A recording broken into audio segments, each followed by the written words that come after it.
Good morning. Before I get started on the reflection, I just want to say thank you.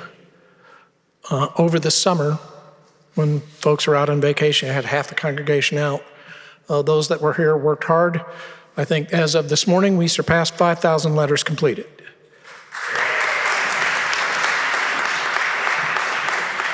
So we got work to do and a ways to go, but I'm feeling very good about it, and I think y'all should too. I retired in 2019, late 2019. So as we shifted into January 2020, I was determined not to sit in California and do nothing, especially after the 4 years that I had just seen and lived through, as did all of us. I came into the work with anger, frustration, and outrage. Oh, by the way, I had never, and shame on me, since I was 16, I hadn't volunteered for anything.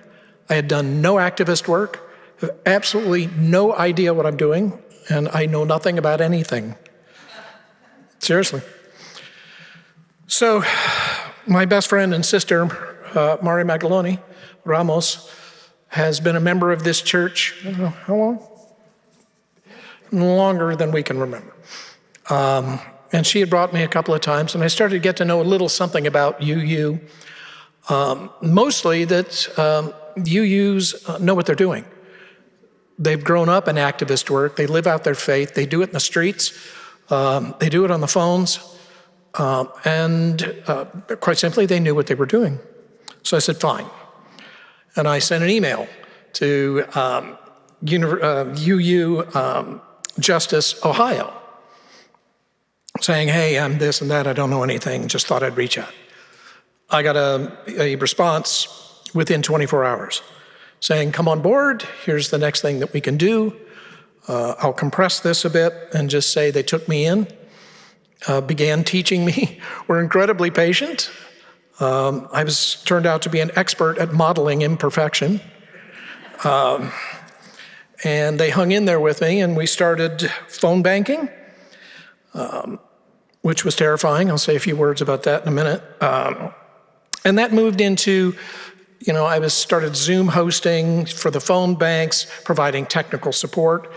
Believe it or not, 4 years ago, it was not as easy to phone bank as it is today. The dialers were not as good, and folks needed a lot of support, so we had teams of us that got together.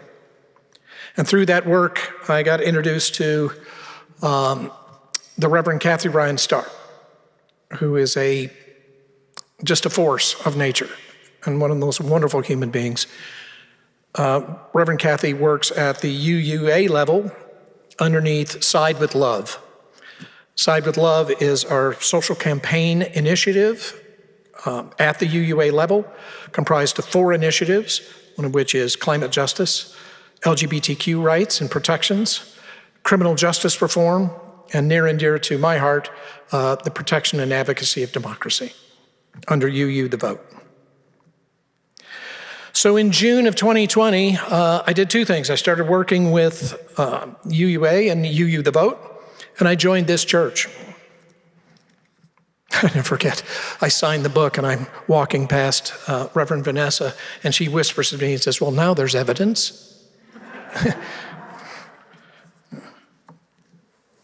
So we started into this work, and I'm learning more and more about it. I'm realizing, okay, we're calling into marginalized and underserved communities.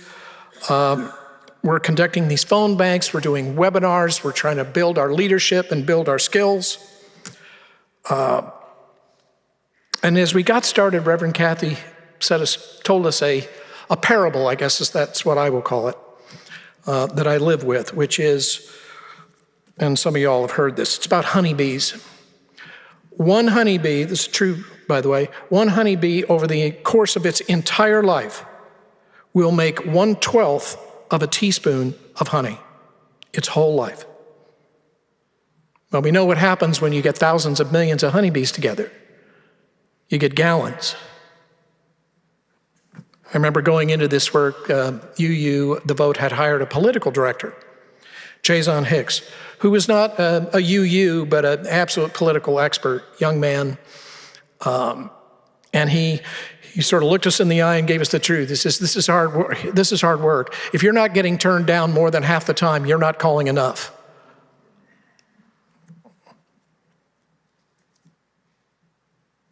I'll never forget the stories, ever, when I first started calling. We called down into what's referred to as the Black Belt of Georgia. It's just not about race, it's rather about the soil and how fertile and wonderful it is. It runs through the south of Georgia and up into South Carolina.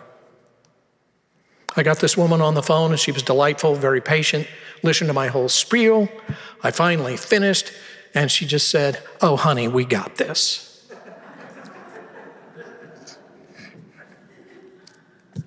Calling into Florida, and I get this young man. This is always fun when you get the young folk. He must have been 25, 26. I get in my spiel, and he interrupts me. He says, "Dude, I know where my polling place is, man. I'm taking my sister, I'm taking my girlfriend, I'm taking my mother, I'm taking my girlfriend's mother. We're all going together." Another one that gets you in the heart.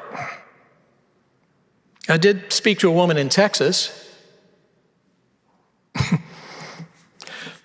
She was very nice, actually. Got through the spiel and all of that. And then she said, "Where are you calling from?"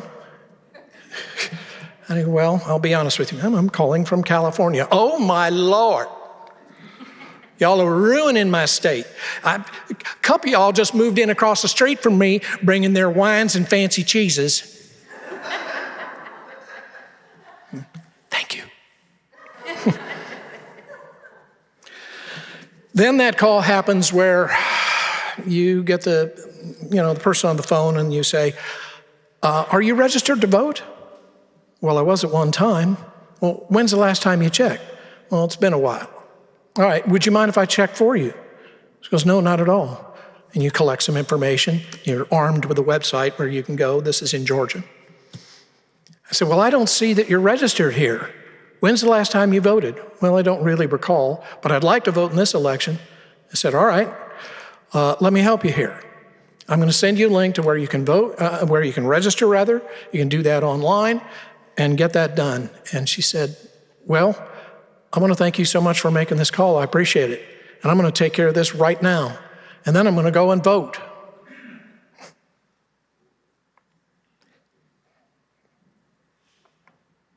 You have that call, and you just made a little bit of honey. So in that season, the numbers I have been living by are 5,450 and 3 million. That's 5,000 volunteers across this country who are UU. 450 congregations and 3 million voters contacted. In 2022, we wrote letters, 6,100 as you heard, and we went and canvassed in Georgia, knocked doors. It's too long of a story to tell, except I will tell you it was a marvelous experience. We were, the places they sent us were to be primarily black communities. And this is how good the political science is. I only spoke to one white person. I spoke to all black folks in Savannah, Georgia, and they were wonderful conversations. So you've heard all about that, and this is a reflection, and this is what I really would want to reflect, is that I want to reflect the unexpected. I came into this work not looking for faith, spirituality, community. I didn't care. Just teach me how to do this, and I'm going to go and do it. I mean, I'll do it nicely and, work with folks, but I didn't, to be honest, I didn't come into any of this with any other thought than execution. Well, the first thing I realized is that all this UU, the vote, we're protecting democracy and all that, when you distill it all down, it's racial justice work. That's what we're doing. We work with marginalized and underserved communities against which there is active voter suppression going on in this country by a variety of groups in a variety of states. So make no mistake, every letter you write, every phone call you make, every stamp you donate, this is racial justice work at its core. Then I realized the other thing. I mean, I'm serious about this. It really just occurred to me. I didn't think about it. One day I realized I have friends all over this country that I had developed in this work that we had done together. And I mean together, because as I said before, this is hard work. So you do this work with folks, you get close to them. And I thought, my God, I've got friends from Massachusetts to Arizona. And then the next thought occurred to me is like, well, duh. It's like, you're in community. I never realized, I hadn't realized, just how powerful community can be. And here I was in it. I was in friendship, I was in community, and I was in love.